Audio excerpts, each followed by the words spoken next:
Micheal. Hey.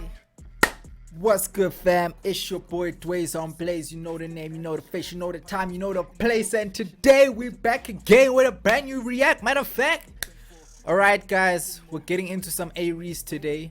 Shout out P that G for the video. So yes, A-Reece found a new formula.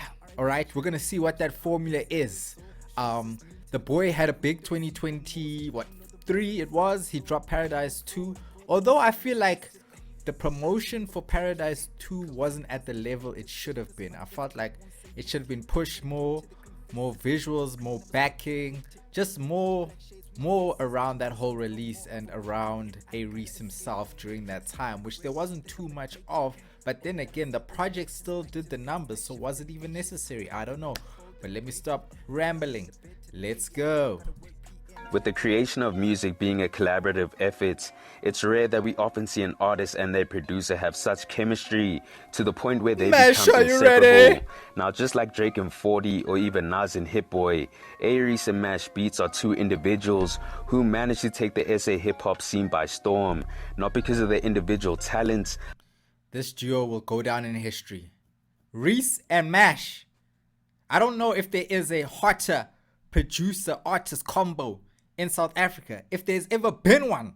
Okay, Reece and Mash might be that duo. It's unfortunate they split, but hey guys, such is life. But because they took their skills and developed a chemistry with each other that was incomparable to anyone else in the game. Now, A-Reece and MashBeatz had a close working relationship that spanned several years, where Reece is a songwriter who is known for his lyrical prowess and introspective storytelling, and Mash, while he's a producer who has collaborated with the boy on multiple projects. The two artists first crossed paths when A-Reece was signed to Ambitious Entertainment. I will say though, the only complaint I've ever seen from this duo is that they make too much of the same music or repetitive music. That's the only complaint I ever heard, you know. But the quality of the music was never in question. It was always good premium quality music. Some of the best SA hip hop to ever come out of SA. If we really talk about hip hop, I'm not talking about even basically, how could I put it? I'm not necessarily saying South African hip hop, but just hip hop as a whole. They were making really good hip hop in general. Yeah, man. I don't know, bro. I don't know. And MashBeatz was working as one of the label's in-house producers. Their collaboration on A-Reece's debut album Paradise in 2016 marked the beginning of a creative partnership that has continued to evolve over the years. MashBeatz' production style, characterized by melodic instrumentals and intricate beats, MashBeatz style is samples. I feel like MashBeatz is a sample king, sample goat. Like nobody flips a sample in SA like Mash does. Lately I feel like he hasn't like been as heavy into the sampling as he previously was, but I feel as though that's because he's widened his horizons and started collaborating with other artists, not just Reece, because for a long time it was just him and Reece for the most part and people around Reece's circle. Now he's worked with your Tato Souls, your McLaras, he's worked with your Tysons, he's worked with your, like, that whole Pretoria scene, Lotanova, J Jody. Like he's just expanding to everybody. Well, I don't know if he really has worked with J Jody like that, since J Jody is more with Reece these days. But yeah, Mash has just expanded, man. Boozy Lee's, what's his name, Mushin. Like there's just a lot more he's doing. 25K, like he's just collabing with a lot more guys, so you know it's working out for Mash. Implements A-Reece's lyrical content, resulting in a cohesive and distinctive sound. Together they have released several successful projects, including Reece's sophomore album From Me to You and Only You, and other projects including Thanks for Nothing, Fire in the Water, Fire in the Water, one of my favorites, and Today's Tragedy, Tomorrow's Memory. Fire in the Water, Reece Effect.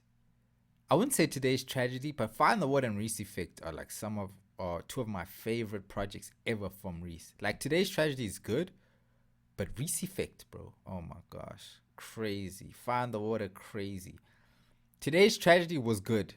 Today's Tragedy felt more like an album than anything else. It felt more like an album than P2 did. P2 almost felt like a mixtape, bro.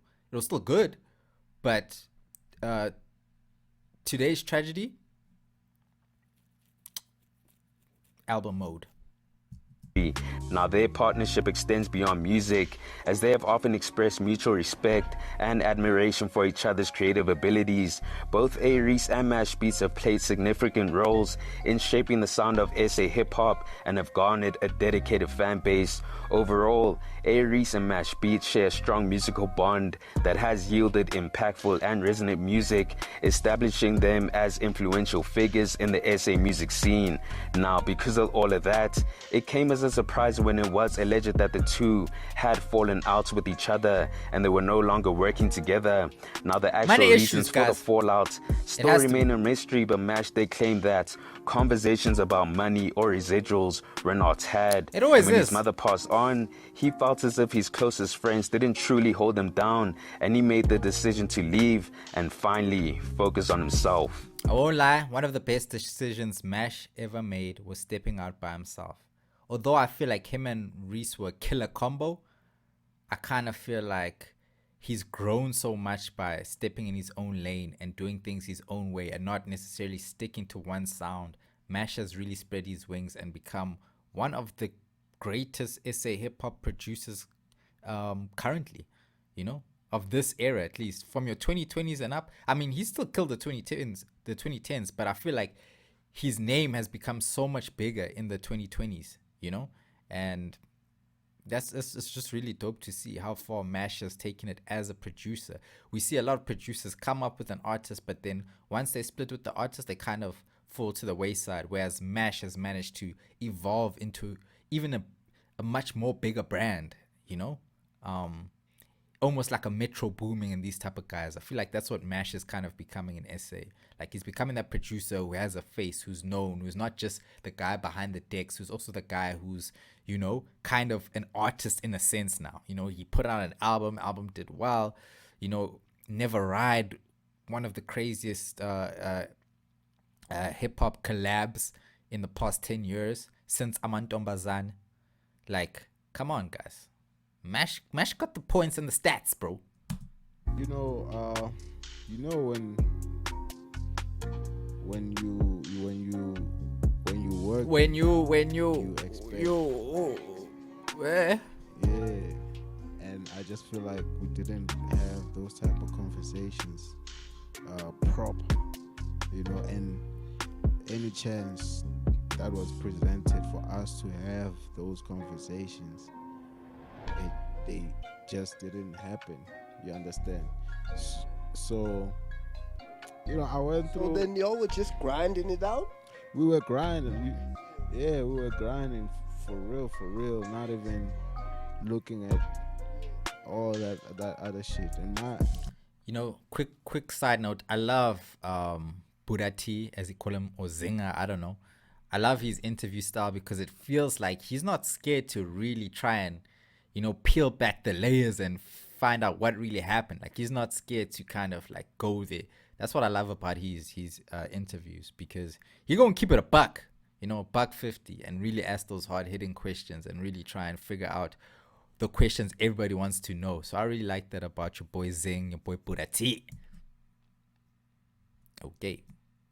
Yeah, my thing was, you know, I'm here. I'm gonna be taken care of as long as I'm doing my shit, you know. And 2020, I went through like the darkest times, especially when COVID hit, like a week after. Hey, COVID. I Smacked us all. Roughest shit. Knocked us all. I lost my mom. Dang. You understand? Damn. Yeah. It's crazy. Dang. R.I.P. And condolences for me, that was to Mash mom. Mama Mash. That's when I think It's a reality check. yeah, like, hey, okay, how do you handle this situation emotionally, you know, whichever way, like psychologically, financially, how do you deal with this? And you know, I just that must have been crazy, bro. felt like felt like I was so alone during that time. You didn't feel Eish. like Yeah, you got the support you needed at that time? Yeah. The game be like Almost this, guys. almost in every aspect, you know. And When this niggas is, need you, you there for them, you got them. But when you need niggas, bro, it's empty and cold. Nobody there for you. Like, even if you were in the wrong, but if it's your friends, your homies, people you came up with, they're at least supposed to say, hey, boys, and I know you're going through this. Let's hold you down. You know, to be completely alone and feel like, yo, people I came up with, people who we supposed to be brothers, like, they're not even there for me. That's tough. So I feel that pain, but he rose above it, and I'm proud of Mash, man. He's really doing good things now, great things, phenomenal things. That I love for real, and I'm not here trying to, but that's how I feel, that's how the stuff happened with me, and ever since then I just wanted to do my own thing, man, and just be at my own spot, because at that time we were also supposed to be close. We were living in the same place, so shit was easier to say, but things happen how they happen. Hey. I just eventually wanted to do me, on the highest level, invite who I want to invite, work with who I want to work with. Yeah. Just be me. Now, with the two splitting from each other, a lot of fans were concerned about whether Mash would be able to make it out on his own and develop a sustainable solo career without he did. A-Reece, He and other did. concerns related to Reece He not did. achieving the same success he had whilst he was still with Mash. Now, at the time they were still They're both together, successful. they They're were both considered still to be the successful. best rapper and producer duo the country had seen, and that speaks to their level of chemistry and work ethic. Now, before the splits happened, Reece had been teasing his highly anticipated album, Paradise 2, and a big contributor to that project was said to be MashBeatz. Now, a few months I won't lie, P2 would have been so much better if Mash was executive producing on it. Like, P2 wasn't bad, it just didn't feel as grand as P2 was supposed to feel. This was Paradise 2. We anticipated this album for so long, bro. And just check in the description if you want to see my reaction to the whole album. I actually did a whole album review reaction type shandies.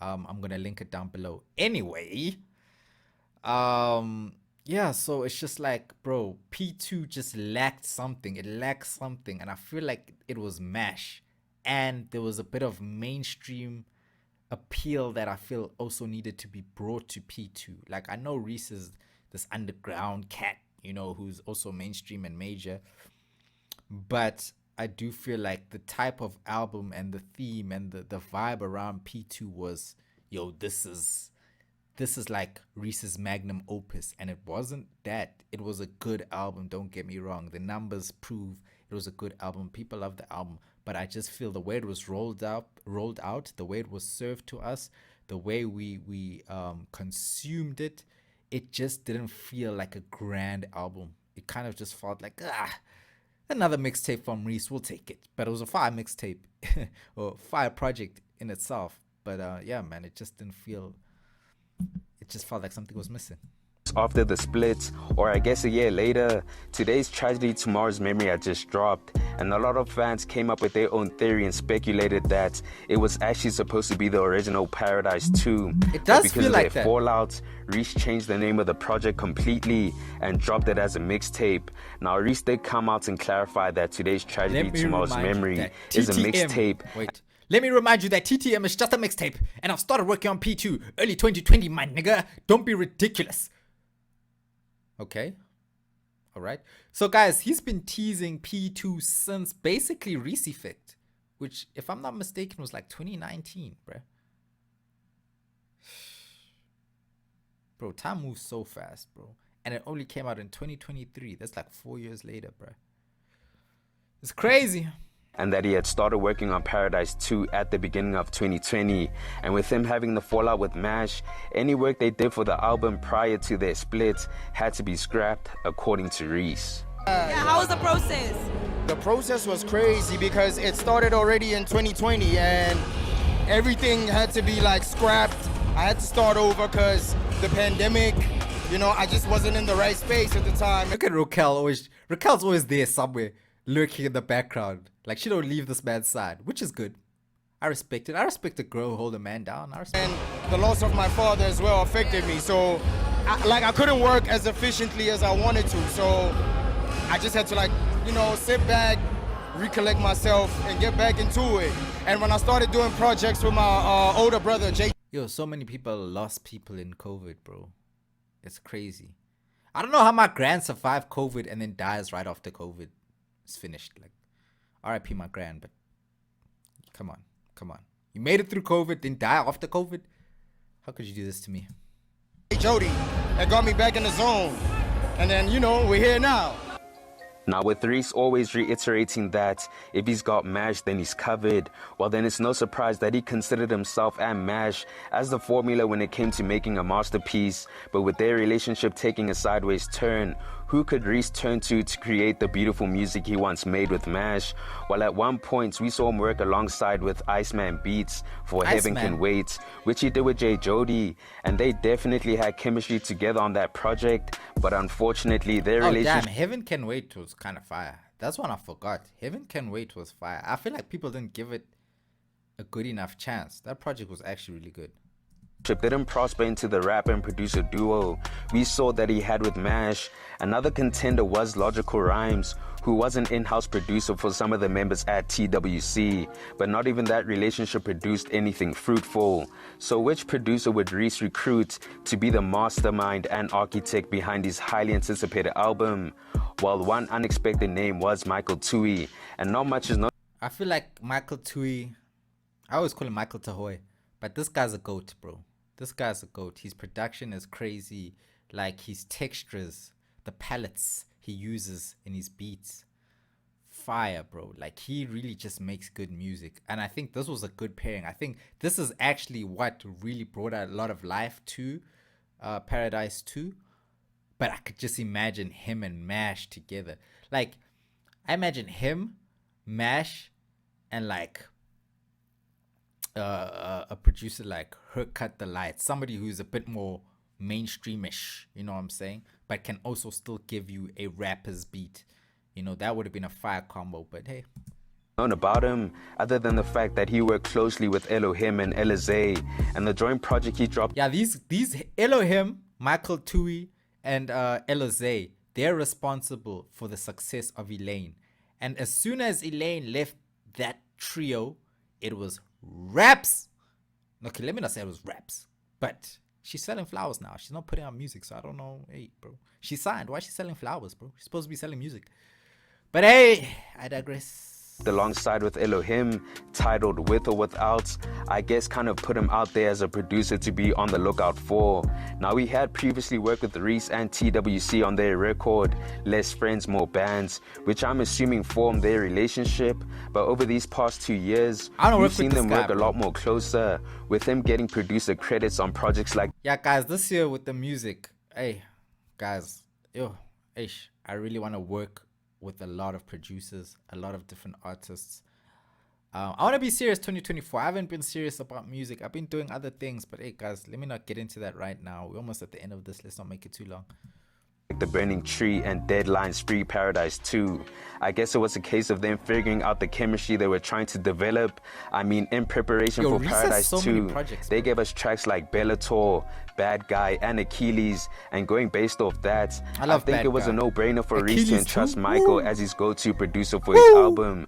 Now, the bulk of the tracks on Paradise 2 were handled by Micheal, and it's clear that Reece had finally found the formula he once had with Mash, because there's no denying that Paradise 2 is a masterpiece and will go down as one of Reece's best bodies of work. You see, I don't know about masterpiece. It's a good album. A fucking great album. Masterpiece. That might be pushing it. I don't even think it's Reece's best album. I think I even think Reese Effect was better than this, to be honest. Reese Effect. What else was better than this? Fire in the Water. Fire in the Water comes close. I don't know if it's better though. Yeah, I don't know. Reese has so many projects. It's just hard to really stack them all in order, and they're all so good. But I don't think this is his best project for sure. I really don't think it's his best, but it's definitely up there with one of the greats. If not his actual best. No, it's not his best. Okay, guys, let me just. Oh my gosh. Anyway, whatever. So that's it, guys, man. Hey, guys, I guess that's Reese's new formula is micheal tuohy, a new producer that he has in his corner to replace MashBeatz. Hey, guys, a lot of guys are getting replaced these days, eh? Yo, there's a lot of switching substitutions happening. The way they just switch Paprika for Double D, you know what I'm saying? I don't know if it's right to say this, but it seems like at Def Jam they're switching Lucas for Blackie. There's a lot of switching happening, but yeah, I think I do like this pairing of A-Reece and a micheal. I think that they make great music together. Paradise 2 was a reflection of that. The numbers went crazy for Paradise 2, so guys, don't think I'm hating on Paradise 2. I'm not saying it was a bad album. It was fire. I just don't think it was what it was really meant to be. I think this album was supposed to be just huge from an impactful level, you know, commercially, online, globally. That's what I expected from P2, but that's just my expectations. But otherwise, guys, let me know in the comments below, what do you guys think? Do you think that this combo of micheal and Reece is a better combo than Reece and Mash? And yeah, guys, 2024, let's see what Reece gonna do. You know, Reece comes heavy with it every single year. I know he's cooking up right now, so I'm keen for that. But otherwise, guys, like, subscribe, and yeah, I'm gonna check you in the next one. It's been your boy Dwayze on Blaze. Appreciate everyone supporting. Like, I'm seeing the numbers going up. The statistics are going crazy on the channel right now, and I'm just really just doing commentary, just giving you my thoughts, just talking to y'all. So I appreciate that you guys respect that, and you guys like to hear me just ramble. that makes me feel great. Okay, good start to 2024. Let's go, guys. Yeah.